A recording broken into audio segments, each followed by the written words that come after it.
Time now to introduce our next guest, Paul Littler from WR Partners in Shrewsbury. Welcome, sir. Also at the Business Awards on Friday night for the first time. What did you think of it all? Yeah, it was a brilliant night. Really enjoyed it. We were sponsoring the Innovation Award, the Trailblazer Award. A really well organised event. Really enjoyed it. Really good. So you took to the stage to announce the winner, didn't you? Yes. And when you stood up on the stage, you realise how big it is. You know, it was quite vast, really, wasn't it? About 700. Over 600 people there in the room. So it's a really good night. Proper big gathering. So one of the frustrations I find is I don't realise some of the people that were there that I would have liked to have networked with until I see the pictures later on. And think, I didn't realise they were sometimes on the next table. So, but yeah, it's terrific. Now, I mean, WR Partners has been involved in the awards for many years as well. From a company like yours point of view, what's the benefit of associating yourself with an event like that then? I think it's important from a community perspective. Obviously, it's important from a brand perspective. It's our name out there and the publicity that comes with that. But yeah, I think it's really important to, we're quite a decent sized firm within Shropshire, so it's really important to support from that perspective. Now, you are the relatively newly installed Director of Sales and Marketing, aren't you? Yes, so tell us a bit about your role and your background and where you've come from. Sure, yeah. So yes, my title is Director of Business Development. So I've recently joined, I'm 3.5 months in. It's a brand new role for WR Partners.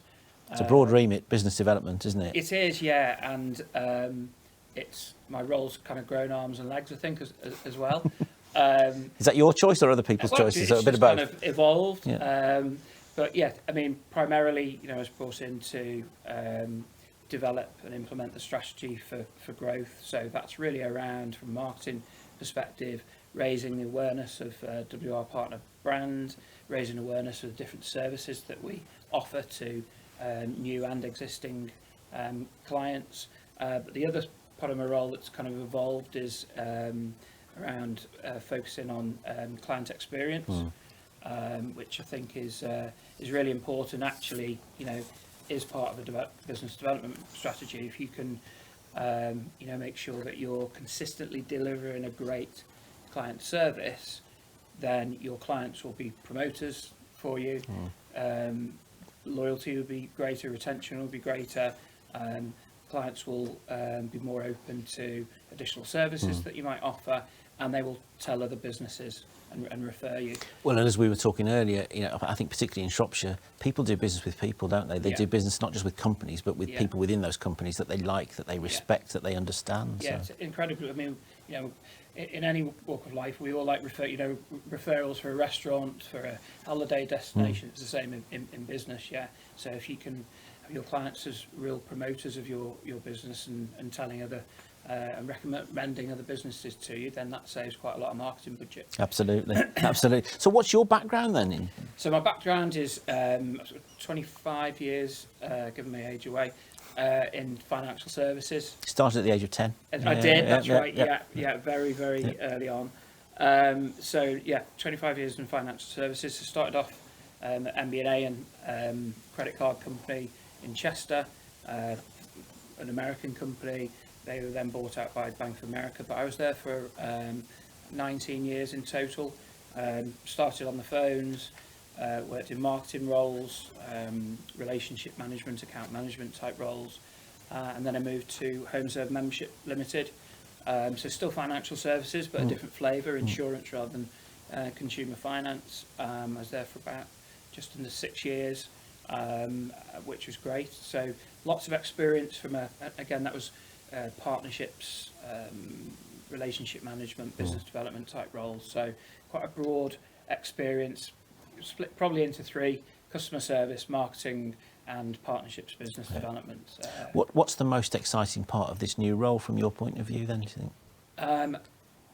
This probably sounds strange, but I think because there is so much to go at, if you like, there's so many opportunities that I find that really exciting. I think the client experience piece for me is the one. I think, WR Partners and have always been known for delivering good client service, but we want to take it to the next level.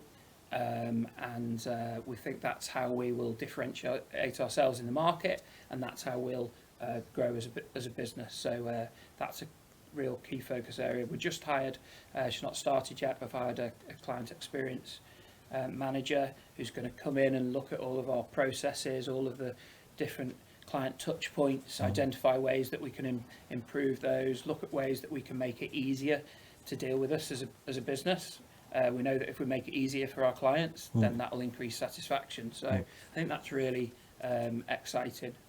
So yeah. And one of the challenges, of course, is to gauge how what you are doing is impacting the world out there, isn't it? I know some companies use the NPS, New Promoter Score, as a tool, don't they? To see? And professional services in general, traditionally, haven't always fared brilliantly in that, have they? No. So when I joined, we hadn't done an annual client survey. It's really important to get the voice of the customer and understand how you're doing.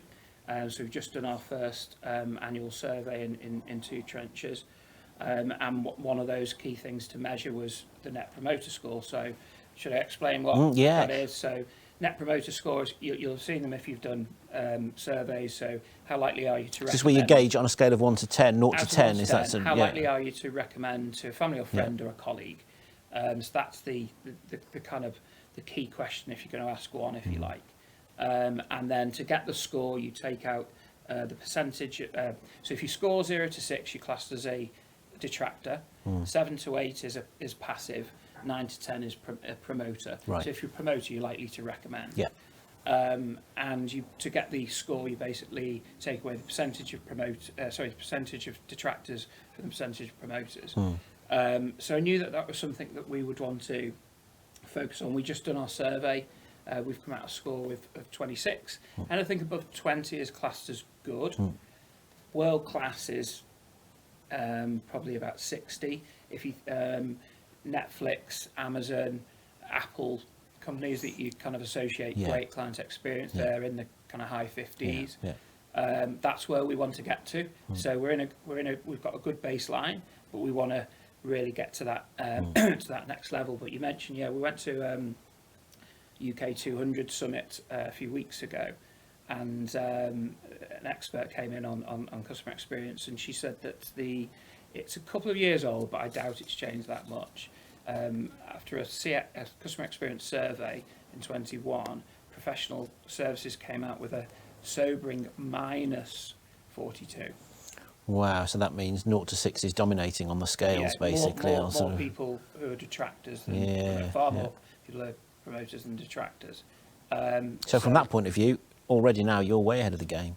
I mean, it was good, and I'm sure there will be other professional services out there with good scores, but I think in general, client experience and service obviously isn't great. So that's something that, as I say, is a real focus for us. But we've got to identify ways of how we can improve, and getting that client feedback. It's no good just getting the score. You've then got to look at the feedback, listen to it, and have an action plan. Show that you've listened to it and provide evidence of what you've done quite quickly, don't you? Yeah. So we're contacting everyone, anyone that gave us some feedback. If they fell into the detractors pot, we're contacting them to understand, what we could be doing better. If they're in that passive pot, they're kind of a little bit on the fence.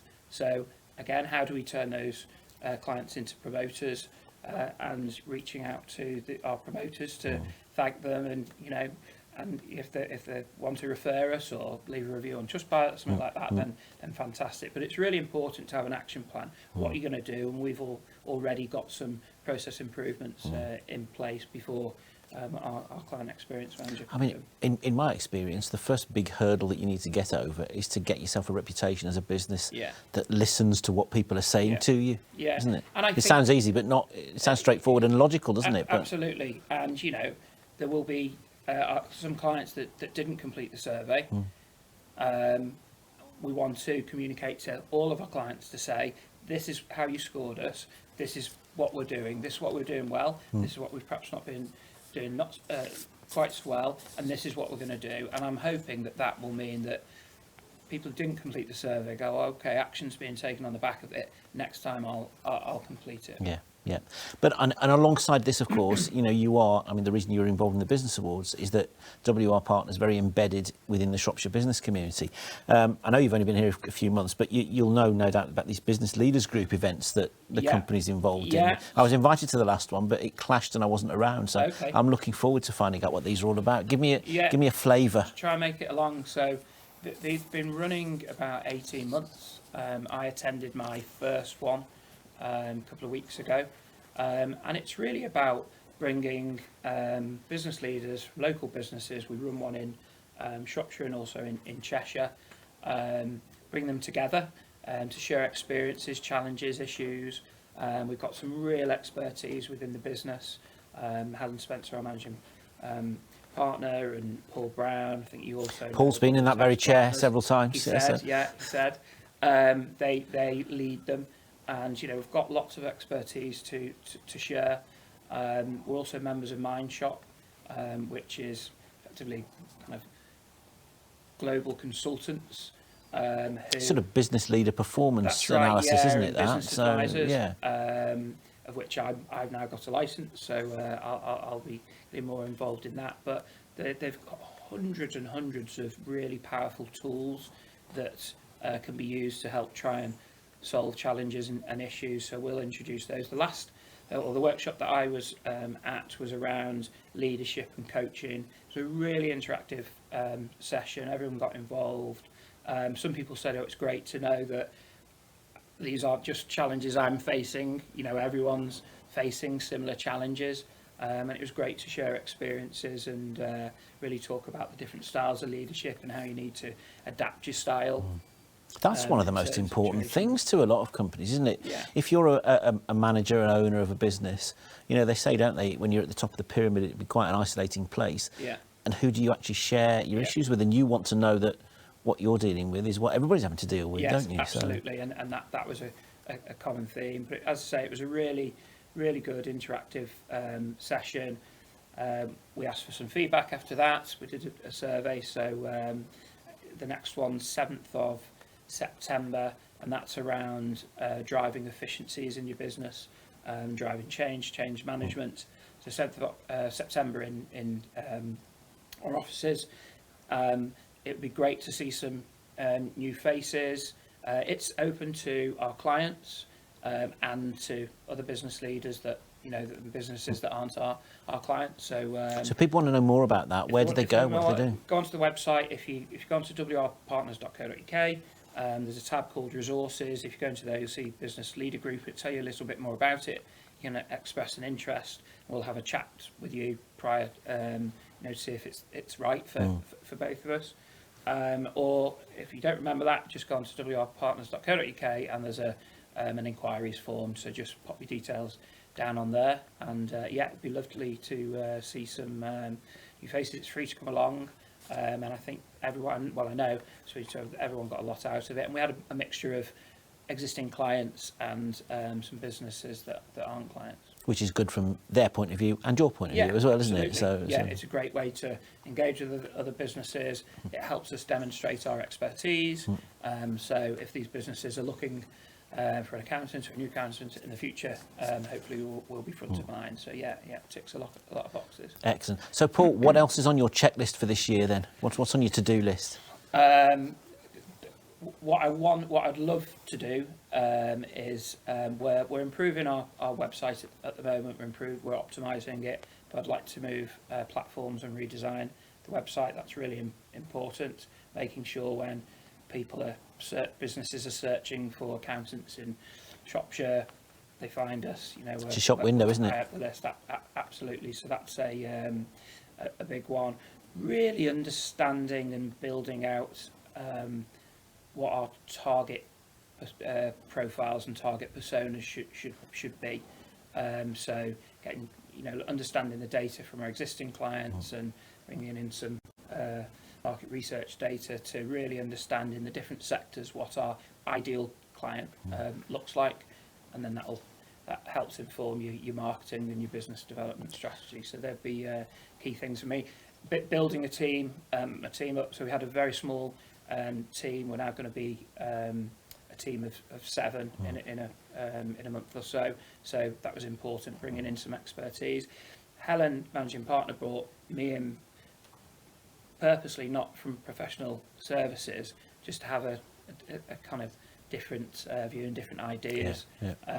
So and that's what I've done when I've been hiring people into the team. So that was key to, you've got to have a strong team around you. So hiring the team, we've got a really strong team in place. So that was a key objective when I joined. So sounds like you've got a fair bit of analysis and number crunching ahead of you then, have you, over the next few months? Yeah, the data's really important. So yeah, getting stuck into that. I better leave you to it then, hadn't I, Paul? Great to see you. Thank you so much for coming in and filling in the WR Partners chair. So we'll be in touch soon. Thank you very much indeed, Carl. sir. See you again.